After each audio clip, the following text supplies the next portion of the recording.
Hello, my friend. This is Clyde. Live outside normal. 2 Corinthians 5 and verse 7 says, "For we walk by faith, not by sight." There was a time in my professional career that I was a professor, and I had the privilege on a few occasions to have blind students. Now, that might not be something significant to you, but for me, that was way outside my sphere of normal. One day after class, one of my blind students came up to me with a simple but profound request. "Sir," she said, "when you are writing on the board, as much as possible, could you say what you are writing? Remember, I am blind." That just blew me off my rockers. I get animated in my lectures and would love to write and draw and scribble on the board. The more I get excited during a lecture, the more I would go to the board. I realized that my enthusiasm was spreading to the students, and many of them would copy all that I put on the board. This blind student made me know that in your enthusiasm, you must try not to forget that the blind student wants to experience what you put on the board, all you put on the board. So add another feature to your enthusiasm as much as is possible. Say what you are writing. That was a reality check. I tried. And she actually commended me some day later for trying. Oh, and by the way, she got an A in my class. The text is a powerful statement that brings us to the world of sightlessness, but the lack of sight is not a disability. Rather, it is something that you reject for a greater way of operation. Let us look at it more carefully. When the blind person is walking down the hallway, she cannot see that there is a chair in the middle of the hallway. She does not know when the hallway turns. She does not know the color of the floor. She does not know those things because she cannot see. To the sighted person, she is at a disadvantage, and you will want to feel sorry for her. One day you watch her and she is walking down the hallway by herself with a simple white cane, and she's walking at a normal pace. She doesn't bump into the chair. She doesn't bump into the wall. She turns at the right spot. She makes it to the stairs and goes down without falling.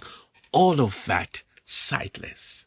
She will explain that what you see as a disability is more of an ability because she gets to use other senses and she's doing perfectly well.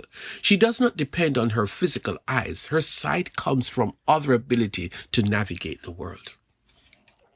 You are a child of God, and you are plunged into a different environment. It is a challenging circumstance filled with temptations, demands, huge demands, hardships, challenges, persecution, deprivation, surprises, unexpected turns in the road, risky moments, and you are being taught by the God you serve that you cannot live this life like the other person who is not a child of God. You have to function with a new sense, a new ability, a new technology.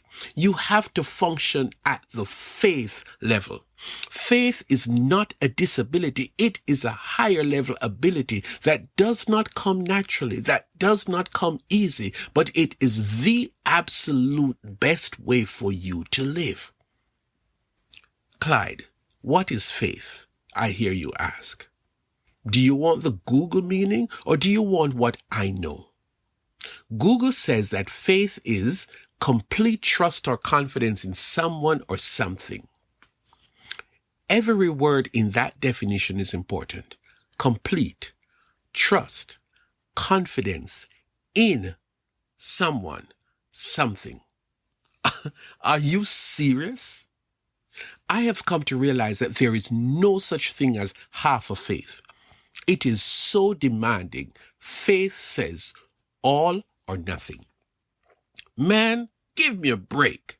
If you ask me to close my eyes and walk across a river on a narrow plank, I guarantee you that at some point I am going to be so scared that I am going to defy your instructions and open my eyes. I function best when I can see what's ahead of me, when I can see what is under me, when I can see what is around me. Closing my eyes and in that situation is ludicrous. I am at a severe disadvantage, so forget it about me closing my eyes. I had a medical problem and the doctor scheduled me for a procedure. I arrived at the hospital on time, checked in and changed off into the gown that opens at the back. Embarrassing. 1 hour passed, 2 hours passed. Nearly 4 hours later, a nurse comes into my cubicle to tell me that they are now ready to wheel me down to the operating room. I'm relaxed. The doctor comes in and he decides to do a scan on the part of my body that he's going to do the procedure. He has 2 other doctors with him and they read the notes to be careful, to be caught up with my problem. The main surgeon is taken aback by the scan. He asks the other 2 guys to read the scan. I am curious. Hello, I'm still here. Oh, finally they tell me that the thing that was there that they were supposed to be fixing is no longer there. They are sending me home. Well, actually, I didn't tell you the whole story. I prayed for a different outcome.